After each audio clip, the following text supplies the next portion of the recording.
Good to see a group of you folks out today.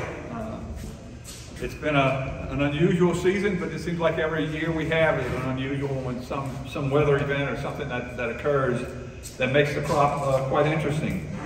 But all in all, and I know Dr. Bromwell will report on some of this maybe in more detail, we had a good crop.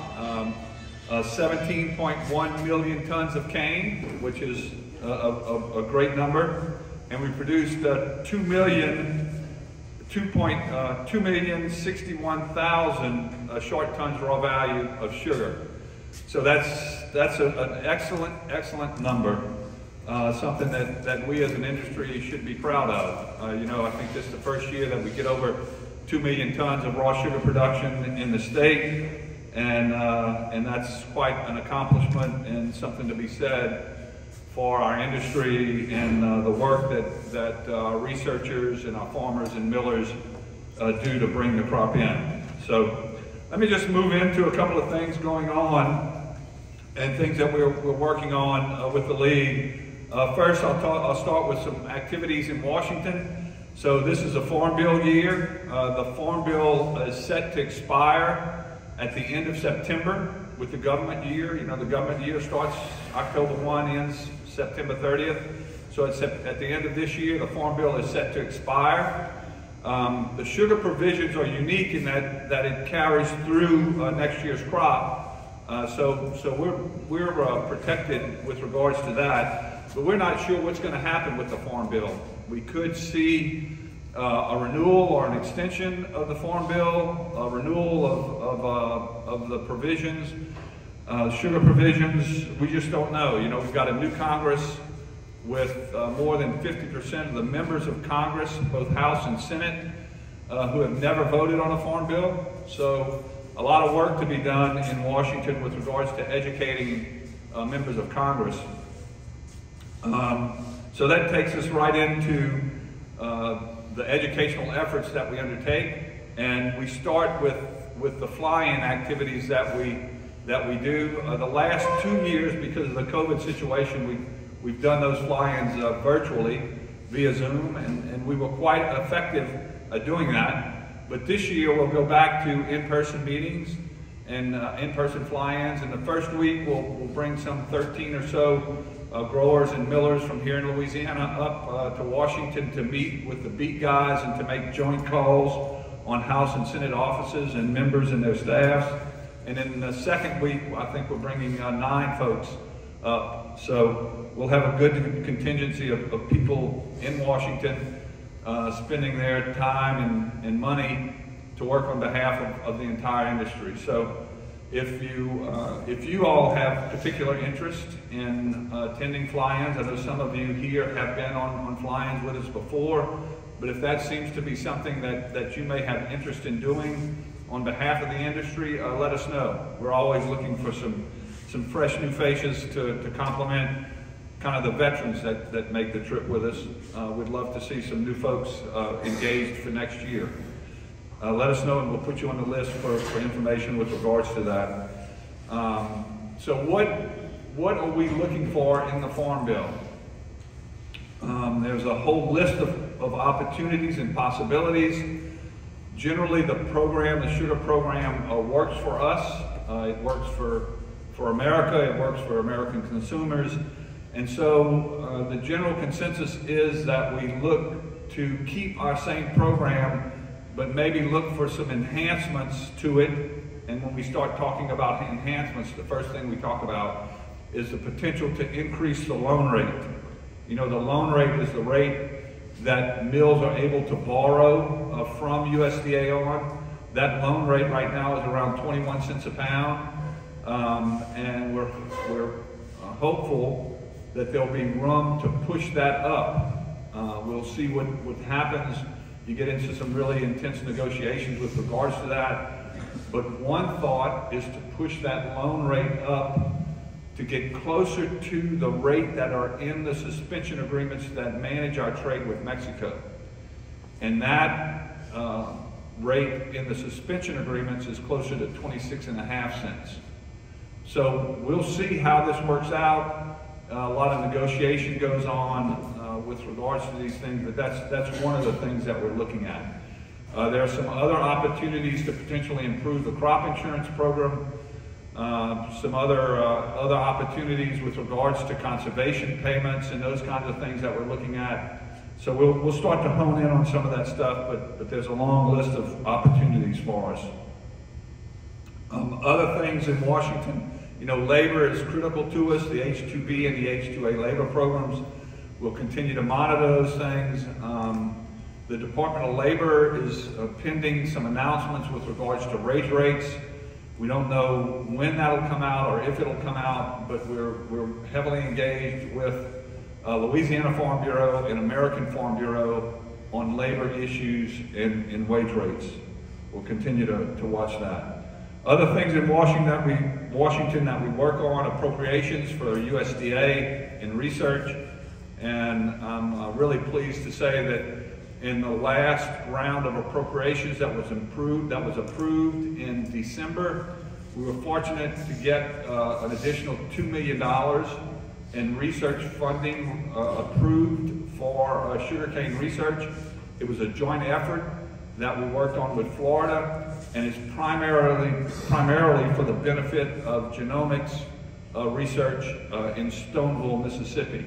So we'll be coordinating that work with Florida and really ramping up the opportunity for genomics and additional new research activities that we're hopeful will improve the predictability of our sugarcane variety development program.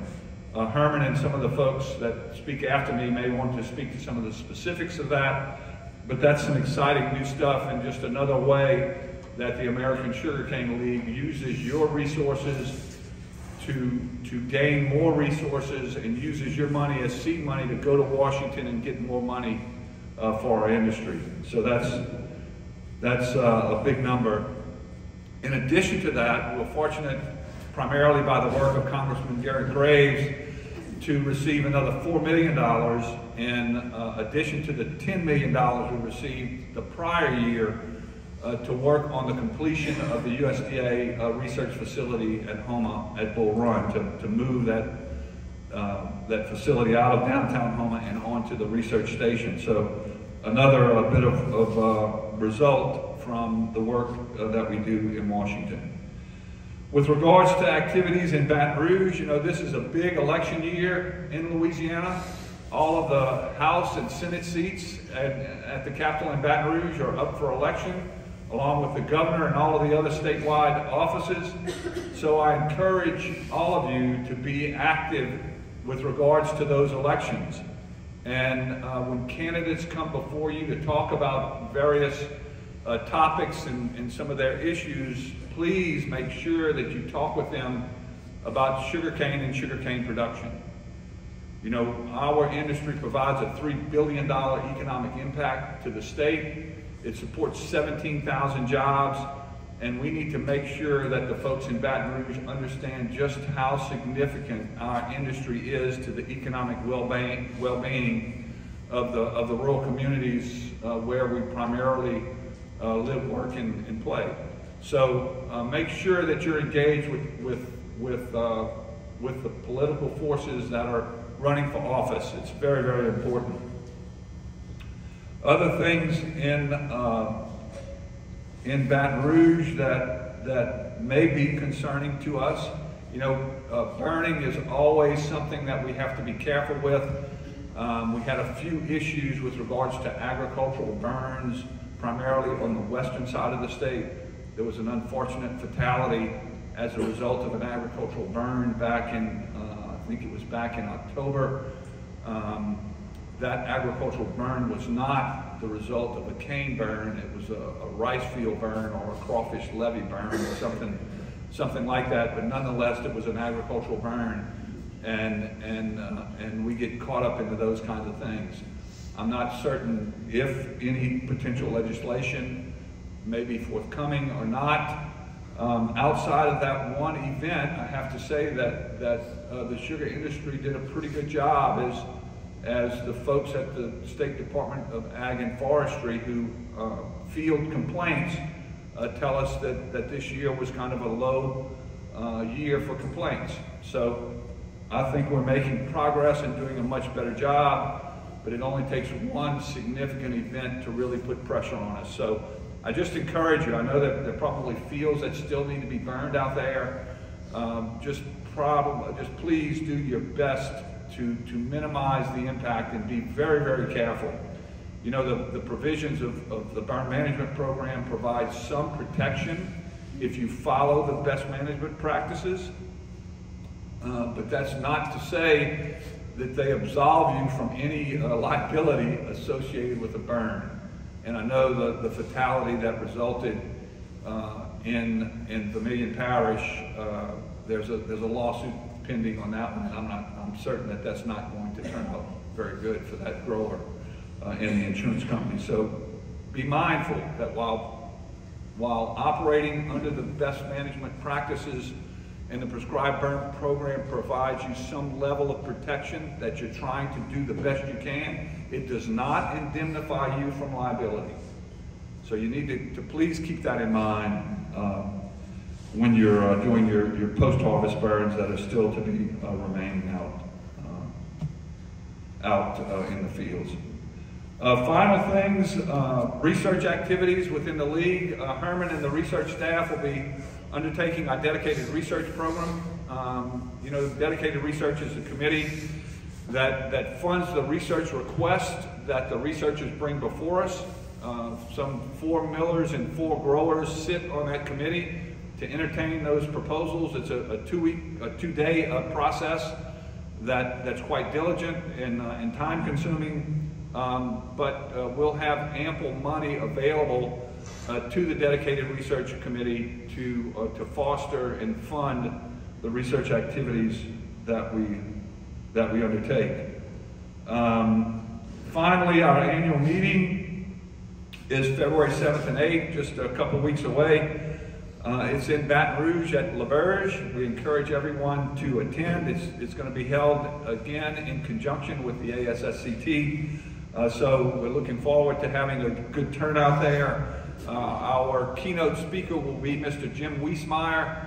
Folks who have been to our meetings before, and maybe even folks who tune in to national agricultural radio and TV shows may know Wiesmeyer. He's probably the foremost agricultural prognosticator on political activities and economic activities regarding agriculture in Washington. So he'll be there. Jim's always entertaining. And with the Farm Bill coming up for renewal, I'm sure he'll have some insight onto what he thinks about the House Republican leadership, the Senate Democratic leadership, and the President's office, and how that will play into foreign policy as we move into the year. Finally, one bit of information that I want to share with you regarding Louisiana and sugarcane. You know, for many, many years now, decades, Louisiana has been the #2 sugarcane producing state in America, behind Florida. And by some significant margins in the last 7, 8, maybe 10 or 12 years. But I'm here today before you to talk about something that's a little bit different. You know, every year the government does what's called its WASDE. That's the World Agricultural Supply and Demand Expectations, or estimates. And so the WASDE predicts, and it doesn't predict, it tells how much sugar and other commodities were produced in the government year. And so remember, the government year starts October 1 and ends September 30th, a little bit outside of our whole crop year. But so for the government's crop year that ended September the 30th, they make adjustments after September 30th based upon different factors that still affect the prior year crop, okay? And so in January, they made an adjustment to the September 30th, 2022 WASDE on sugar production. And that adjustment yielded that Louisiana produced 1,944,000 short tons of raw sugar, And Florida produced 1,933,000 short tons of raw sugar. So effective October 1st of 2022, Louisiana is now, for this year, the #1 cane producing state in America. So, you know, that's to say, it says a lot about our industry. It says that we have a healthy industry. I know that growers to the west, primarily in the north, experience some really difficult situations with their crop toward the end of the season. Last year, the folks here on Bayou Lafourche experienced some really difficult things with their crop at the beginning of the season as a result of the hurricane. So that all said, it takes a year or more to make a good sugarcane crop in Louisiana. We've set a record, and we're now America's #1 sugarcane producing state, something that we should all be proud of and pleased with. And thanks to the great work of our growers, millers, and the researchers, with a little help from the American Sugarcane League, we're fortunate to be in a healthy position.